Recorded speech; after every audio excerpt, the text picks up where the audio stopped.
Waiting na lang din ako sa sahod ko sa Reels ko. Wow. Thank you, Neta. Alam niyo ba guys, ito si Kitty. Iniistorbo niya ako sa pagtulog. Tapos, iyak siya ng iyak. Naninibago yata siya dito sa bahay. Tapos, nagigising ako, umakit siya dito sa aking bed.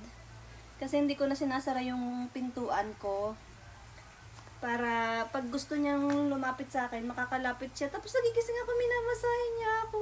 Pangarap ko talaga yung gantong pusa, yung tricolor siya. Tricolor kasi to eh. Orange, black at saka white. Tapos, yung gusto ko pa sa pusa ay yung nagmamasahe. Eh sige, si Kitty, minamasahe niya ako palagi. Kagabi, yung tiyan ko ang minamasahe niya.